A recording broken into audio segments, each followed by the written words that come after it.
आश्रम के सभी बच्चे जब दूसरे कामों में लगे होते थे तो एक बच्चा एक कोने में बैठा चुपचाप अपने आप में खोया रहता था।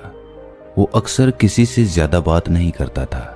आश्रम की सभी जिम्मेदारियां पूरी करने के बाद जहां सभी बच्चे पूरे दिन की घटनाओं की चर्चा करने लगते, वहीं पर वो शांत रहने वाला बच्चा एक बरगद के पेड़ के नीचे बैठकर ध्यान करने लगता। सभी बच्चों को आश्चर्य होता था क्योंकि उसका कोई दोस्त नहीं था। वो अक्सर आश्रम में अकेला ही घूमता रहता था। ये देखकर उसके गुरु को बड़ी प्रसन्नता होती थी। उसे लगता था कि कोई तो है आश्रम में जो मौन यानी कि चुप रहने की ताकत को समझता है, उसके महत्व को समझता है। आश्रम के बारे में जब भी कोई जरूरी निर्णय लेना होता वो उसकी राय जरूर लिया करते थे, लेकिन यही बात गुरुजी के एक दूसरे शिष्य को बड़ी खटकती थी। वो गुरुजी का प्रिय शिष्य बनना चाहता था, इसीलिए वो गुरुजी के सामने दूसरे बच्चों के कामों में कुछ न कुछ कमियां निकालता रहता था, जिससे गुरुजी उसे महान समझने लग जाएं। अक्सर वो अपनी जिम्मेदारियां पूरी तरह से निभाने का दिखावा भी करता, चाहे उससे कोई सलाह ना भी मांगे, लेकिन फिर भी वो उन्हें अपनी सलाह देता रहता था। वो बहुत वाचाल शिष्य था और आश्रम के दूसरे सभी बच्चों में बहुत प्रसिद्ध भी था, क्योंकि वो सबसे हंसी मजाक करता रहता था, उनसे दिन भर बातें करता रहता था। इसीलिए उसकी सबसे दोस्ती हो गई थी। लेकिन जब आश्रम के गुरु उसकी राय न लेकर दूसरे बच्चे की राय लेते थे तो ये बात उसे बड़ी खटकती थी। उसे ये लगता था कि वो उस दूसरे बच्चे से ज्यादा बुद्धिमान है, लेकिन गुरुजी फिर भी उसकी तरफदारी करते हैं। ऐसा नहीं था कि गुरुजी को उस वाचाल शिष्य के स्वभाव के बारे में पता नहीं था, लेकिन गुरुजी उसे अपने तरीके से सीख देना चाहते थे, ताकि उसकी ज्यादा बोलने की आदत, दिखावा करने की आदत, दूसरों में कमियां निकालने की आदत हमेशा हमेशा के लिए खत्म हो जाए और वो मौन रहकर ध्यान की गहराइयों को छू पाए। असल में हर सच्चे गुरु की यही इच्छा होती है। वो किसी तरीके से उस वाचाल शिष्य को एहसास कराना चाहते थे कि चुप रहने से ही उस असीम सत्य को जाना जा सकता है। उस विराट का एहसास चुप होकर ही किया जा सकता है। एक दिन गुरुजी को एक तरीका सूझा। उन्होंने आश्रम के सभी बच्चों को अपने पास बुलाया और कहा कि मैं तुम सभी को दो दो हिस्सों में बांटकर अलग अलग गांव में भिक्षा मांगने के लिए भेज रहा हूं, और जो भी दो बच्चे सबसे ज्यादा भिक्षा मांग कर लाएंगे उन दोनों को आश्रम की सभी जिम्मेदारियां निभाने का मौका दिया जाएगा। अपनी बात जारी रखते हुए गुरुजी ने बताया कि भिक्षा मांगने से हमारा अहंकार खत्म होता है, इसीलिए हर शिष्य पूरे मन से भिक्षा मांगे। कोई भी इस काम को औपचारिकता में ना ले, वरना तो वो अपने जीवन का बहुत बड़ा ज्ञान खो देंगे। आश्रम के गुरुजी ने जानबूझकर वाचाल शिष्य और चुप रहने वाले शिष्य की जोड़ी बना दी। वाचाल शिष्य के मन में सिर्फ एक ही बात चल रही थी कि इस बार उसे मौका मिला है और इस बार वो गुरुजी को दिखा देगा कि वो चुप रहने वाले शिष्य से कितना ज्यादा प्रतिभावान है। दोनों शिष्यों ने आपस में अपनी सहमति से निर्णय लिया कि दोनों गांव के अलग अलग कोनों से भिक्षा मांगना शुरू करेंगे, ताकि भिक्षा मांगने का काम जल्दी खत्म किया जा सके। चुप रहने वाला शिष्य हर द्वार पर जाकर अपने हाथ जोड़कर अपना भिक्षा का पात्र उनके सामने कर देता। उसके चेहरे पर एक सादगी और उसकी आंखों में एक एकांत होता था, जिससे भिक्षा देने वाले उसे भिक्षा देकर अपने आप को अनुग्रहित समझते थे। वहीं पर दूसरा वाचाल शिष्य हर द्वार पर जाकर उनको कुछ न कुछ ज्ञान देने लगता था, जिससे ज्यादातर लोग उसे बिना भिक्षा दिए ही लौटा देते थे। पूरे गांव में भिक्षा मांगकर जब दोनों गांव के बीच में मिले तो वाचाल शिष्य ने देखा कि चुप रहने वाले शिष्य के पास उससे दुगनी भिक्षा थी। ये देखकर उसे मन ही मन बहुत ठेस पहुंचा। लेकिन जब वो दोनों भिक्षा का सामान लेकर आश्रम की तरफ जा रहे थे, तब वाचाल शिष्य को एक चालाकी सूझी। उसने चुप रहने वाले शिष्य से कहा कि हमें अपनी भिक्षा एक ही थैले में डाल लेनी चाहिए। गुरुजी ने हम दोनों को एक साथ भिक्षा लाने के लिए कहा था। चुप रहने वाले शिष्य ने बिना कुछ बोले अपनी सारी भिक्षा उसके थैले में डाल दी। वाचाल शिष्य मन ही मन बहुत खुश हो रहा था कि अब गुरुजी को ये पता नहीं चलेगा कि ज्यादा भिक्षा हम में से किसने मांगी।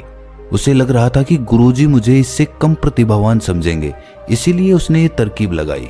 सभी शिष्यों के आने के बाद संध्या के समय जब सभी की भिक्षा तोली गई तो इन दोनों शिष्यों की भिक्षा सबसे ज्यादा निकली।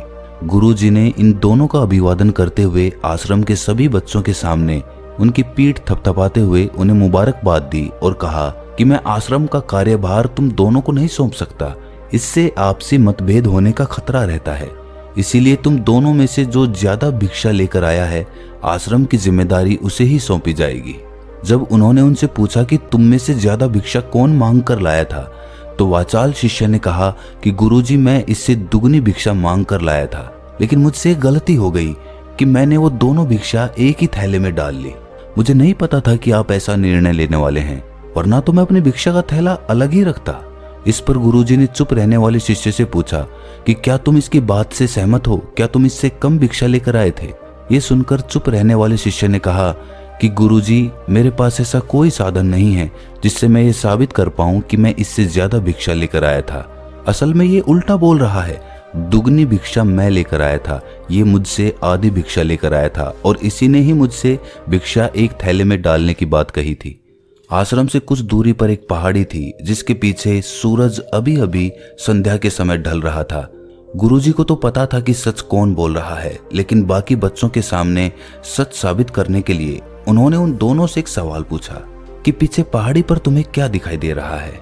ये सुनकर वाचाल शिष्य झट से बोल पड़ा कि गुरुजी, पहाड़ी के पीछे सूरज अपना रंग बिखेर रहा है, आसमान में लालिमा छाई हुई है, ये बहुत ही सुंदर दृश्य है। वो तो और भी बहुत कुछ कहना चाहता था, लेकिन गुरुजी ने उसे चुप करते हुए दूसरे शिष्य से जवाब जानने के लिए जब उसकी तरफ देखा तो उसकी आंखों में आंसू भरे हुए थे। श्रद्धा, भक्ति और प्रेम से उसकी आंखें भर आई थीं। गुरुजी को उससे पूछने की जरूरत ही नहीं पड़ी। गुरुजी ने सभी बच्चों को संबोधित करते हुए कहा कि मैंने सवाल किया था कि पहाड़ी के पीछे तुम्हें क्या दिखाई दे रहा है। ज्यादातर लोगों को यही दिखाई देगा कि ये एक बहुत सुंदर दृश्य है, लेकिन मजे की बात यह है कि सुंदरता बोलकर नहीं बताई जा सकती, उसे महसूस किया जा सकता है और सामने वाला उस सुंदरता को आपकी आंखों में देख पाता है। चुप रहने वाले शिष्य की तरफ इशारा करते हुए गुरुजी ने कहा कि असल में सुंदरता इसी बच्चे ने देखी है, दूसरे बच्चे ने सिर्फ सुंदरता की व्याख्या की है, लेकिन इसने वास्तविकता में उस सुंदरता को महसूस किया है। अपने आप को ऊंचा दिखाने की सभी कोशिशें नाकाम होती देख वाचाल शिष्य वहीं पर फूट फूट कर रोने लगा। उसको चुप कराते हुए गुरुजी ने कहा कि बेटा, मुझे पहले से पता था कि तुम झूठ बोल रहे हो, लेकिन मैं तुम्हें उस झूठ का एहसास कराना चाहता था। सभी बच्चों को संबोधित करते हुए गुरुजी ने बताया कि शब्द जाल की तरह होते हैं। हमारे ज्यादा बोलने की वजह से बहुत सारी समस्याएं पैदा होती हैं। जब कोई आदमी एक बात को बढ़ा चढ़ाकर बोल देता है तो उसे सिद्ध करने के लिए वो शब्दों के जाल में फंसता चला जाता है और इसी वजह से अंतर्मुखी होने की बजाय वो बहिर्मुखी होता चला जाता है। वहीं पर जिस भी व्यक्ति को अपनी अंतर यात्रा करनी होती है उसे सबसे पहले चुप रहना सीखना होता है। जरूरत से ज्यादा बोलना या फिर हर वक्त बोलते ही रहना, ये सब हमारी अंतर यात्रा में बाधा बन जाती है। जब आप चुप रहने का अभ्यास करते हैं तो आप अपने साथ वक्त बिताने लगते हैं, जिससे कि आप अपने एकांत को जान पाते हैं। और एक बार अगर मन में एकांत स्थापित हो जाए तो आपकी आंखों में, आपके चेहरे पर वो सादगी, वो एकांत, वो स्पष्टता की झलक, सब कुछ सामने नजर आने लगता है। कुछ साबित करने को नहीं रह जाता, कुछ बताने को नहीं रह जाता, सब कुछ आंखों में देखा जा सकता है। चुप रहने वाले शिष्य की तरफ इशारा करते हुए गुरुजी ने कहा कि अभी जो दृश्य इस बच्चे ने देखा वो ज्यादा बोलने वाला आदमी कभी नहीं देख पाएगा। वो अपनी बुद्धि से तर्क वितर्क करता रहेगा कि उसे क्या क्या दिखाई दे रहा है, लेकिन उसमें से वो महसूस कुछ भी नहीं कर पाएगा। उसे दिखाई दे जाएंगे पहाड़, सूरज या फिर उसकी लालिमा, लेकिन उस सुंदरता को, उस विराट को, उस अद्वैत को वो कभी नहीं देख पाएगा। अगर चुप रहने की कला सीखनी है तो तुम्हें सबसे पहले एक बात ध्यान रखनी होगी कि तुम्हें किसी को भी प्रभावित करने की कोशिश नहीं करनी है। ज्यादातर लोग इसी वजह से ज्यादा बोलते हैं क्योंकि वो दूसरों को प्रभावित करना चाहते हैं, अपने आप को साबित करना चाहते हैं, और उस साबित करने के चक्कर में वो शब्दों के जाल में फंसते चले जाते हैं और धीरे धीरे वही उनकी आदत बन जाती है। अगर कोई व्यक्ति दूसरों को प्रभावित करना चाहता है तो वो कितने लोगों को प्रभावित कर पाएगा? उसकी ये भूख बढ़ती जाएगी और वो इस संसार में सभी को कभी भी प्रभावित नहीं कर पाएगा। इसीलिए ये समझने की बात होती है कि बहिर्मुखी होने की बजाय हम अंतर्मुखी होकर अपने आप को समझ सकते हैं। अपनी बातों को खत्म करते हुए गुरुजी ने अपना आखिरी संदेश दिया।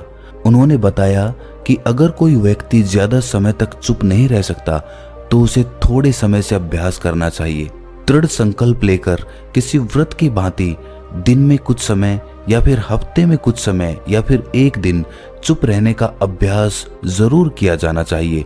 इससे हमारी चुप रहने की आदत धीरे धीरे खुद ब खुद पनपने लगती है, क्योंकि एक बार जब हम चुप रहने लगते हैं तो हमें चुप रहने का आनंद पता चल जाता है। उसके बाद हमें प्रयास नहीं करना पड़ता, बल्कि हमारा मन आनंद की तरफ अपने आप बढ़ता चला जाता है। चुप रहने की कला सीखने के बाद आपकी बुद्धिमानी और आपकी स्पष्टता दोनों में बहुत ज्यादा फायदा होगा। वास्तविकता में जिसे दर्शन कहते हैं वो मौन रहकर ही किया जा सकता है। इसके बाद सभी बच्चों से कुछ समय चुप रहने का संकल्प लेकर गुरुजी ने अपनी बात खत्म कर दी और सभी बच्चे रात्रि का भोजन करने के लिए एक साथ भोजन कक्ष में पहुंच गए। तो दोस्तों, कैसी लगी ये कहानी आपको कमेंट सेक्शन में जरूर बताना, और अच्छी लगी तो इस चैनल को सब्सक्राइब जरूर कर लेना। तो मिलते हैं किसी अगली कहानी में, तब तक के लिए अपना ख्याल रखें।